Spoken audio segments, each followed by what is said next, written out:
Yan, dito may nakalagay na blocking. So pinutin natin to. Ayan, so kung nakikita nyo may nakalagay na mga accounts.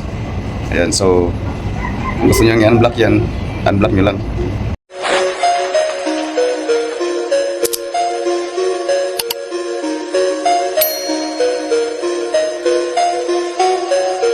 Guys, good day. So for today's video guys, ituturo ko sa inyo guys kung paano tayo mag-unblock ng mga Facebook friends natin na linap natin. So may mga ganun talaga, so hindi na natin sila ma-search kasi nga nung nakaraan or yung mga dumaang taon hindi natin alam na linap pala natin sila.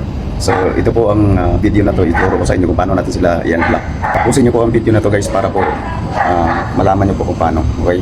So sa mga baguhan pala guys, please hit the subscribe button guys para at least ma-notify kayo sa mga next videos na tulad nito. Okay? Tsaka pakihit na rin ang notification bell para lagi kayong updated sa mga next videos guys na i-upload ko. Okay? Okay, so simulan na natin.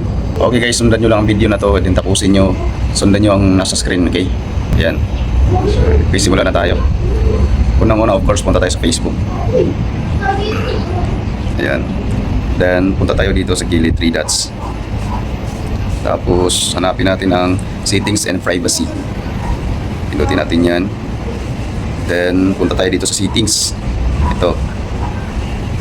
Yan. So, hanapin natin sa baba yung blocking.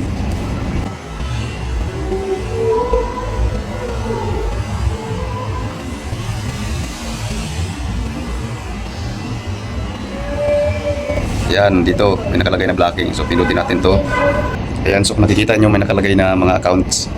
Ayan, so kung gusto nyo i-unblock yan, unblock nyo lang. So ayan, so yan yung mga account na blinak ko. So hindi ko na ipapakita. Ayan, ganun lang kasimple guys. At ulitin ko po, sana i-click yung subscribe button kung may natutunan kayo. At maraming salamat po.